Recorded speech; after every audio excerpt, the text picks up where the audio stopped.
Tell a history. Damn it. Hold on.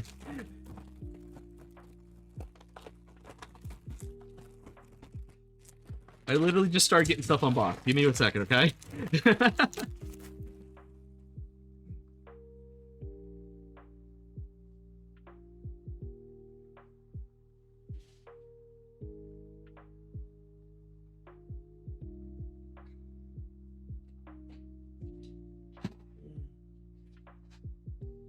Give you a good story. You want a history story?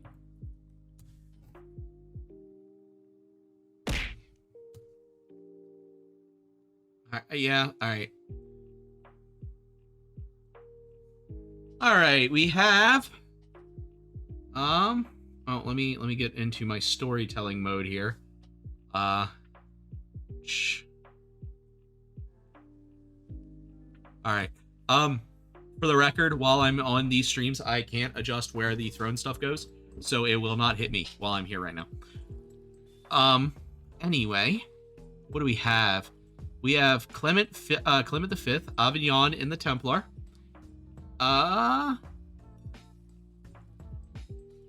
Or I could tell you about the German U-boat that sank itself with its own toilet. Hey, how you doing? Well, do you want to learn about the horny popes?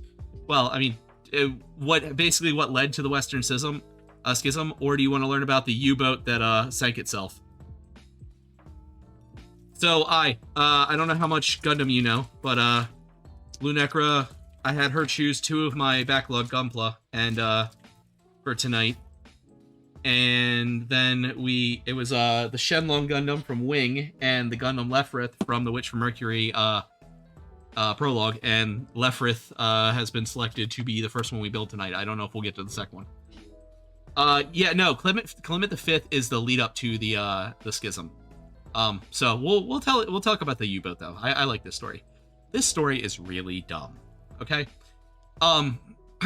because it kind of shows how general human stupidity can ruin everyone's day. So we're going to talk about U-boat U-1206, otherwise known as the German U-boat that was sunk by its own toilet. So U-1206 was a late war German submarine.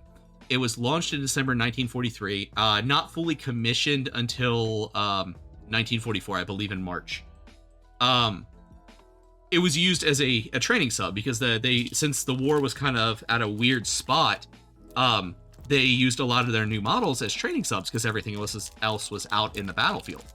So, but for the first handful of months it was around, I think it was until July, it was used as a training sub. So during this time, it was fitted with some, at the time, very experimental equipment. First, it was given a special snorkel that allowed it to stay submerged for longer than other submarines at the time. So when certain submarines could stay submerged for, 7 hours, I don't actually remember the proper time frame. This could stay submerged for, 24 hours. It doubled the length of time it could be submerged. They would just have to raise the snorkel periodically. Because, submarines have to surface periodically to take in air. It was also given a special toilet that was capable of being flushed at depth. Because at the time, when you were in a submarine, you actually had to surface to flush the toilet. It would not flush unless you were at level. Because of the way that things worked and the pressure of seawater, when it opened the valves to empty the waste, seawater would rush back in. So, I bet you could probably already see where this is going. So at the time, it would literally flood in through the toilet bowl. So this new system was used like a series of bladders and valves to lock the water periodically until it flushed it out. So instead of going, 30 feet back in, it would go, okay, 2 feet, now another 2 feet, now another 2 feet, now 3 feet, so on and so forth. So the ship goes out, it gets commissioned, it goes out on its first 2 patrols. During this time, since the system was fairly complex, it required special training to use. Only about 4 or 6, there's not an exact number, It was not more than 6. That much is clear. Of the crew were trained to flush this toilet. So anytime anyone had to use it, if you weren't trained, you had to get one of these people. So it goes out. These 2 test patrols go without incident. People are trained on how things work. They're trained on the new equipment. They're trained on the toilet. It does a 2-day patrol from March 28th to March 30th, and then does a single day patrol on April 2nd. It then begins its first active patrol, which is where submarines go out for 6 months at a time, on April 6th. Now, an active patrol is not, it's generally 6 months. It's not an exact science. But some of them went through 30 days if they immediately ran into trouble, but 60 days is the average.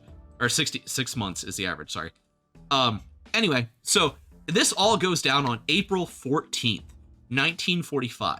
It's literally 24 days before World War II ends in Europe. Someone, untrained, tries to flush the toilet. The records literally do not say who it was.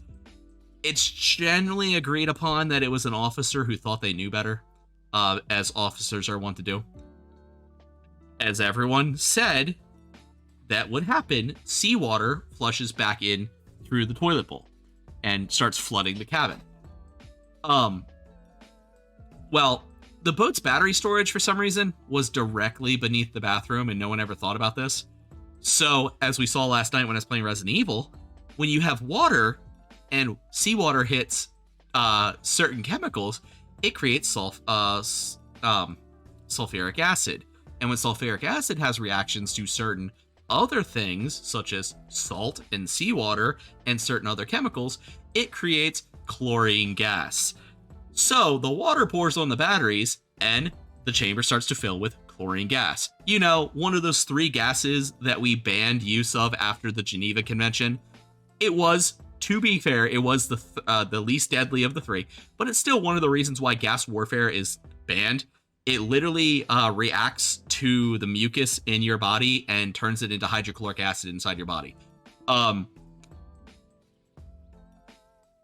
So it will cause like lifelong respiratory issues and such. So these people are literally trapped underwater with a submarine rapidly filling with one of the third deadliest gases known to man. It does, like I said, generally only kills about 10% of the people it hits, but it pretty much gives everyone lifelong respiratory issues. So the commander wisely decides to rapidly surface.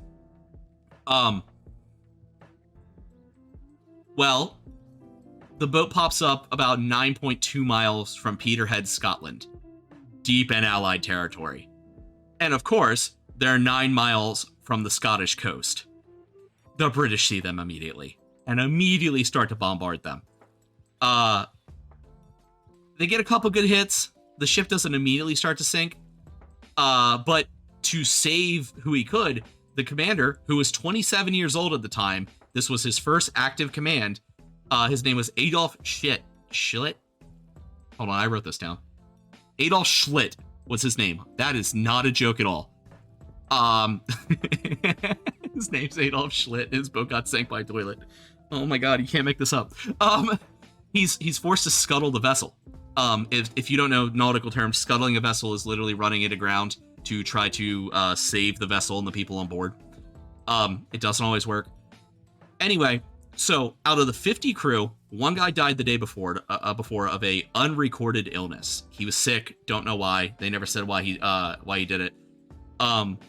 Anyway, they lose 3 in the scuttling attempt from drowning because they're trying to scuttle a ship on the rocky coast of Scotland in the middle of like high tide.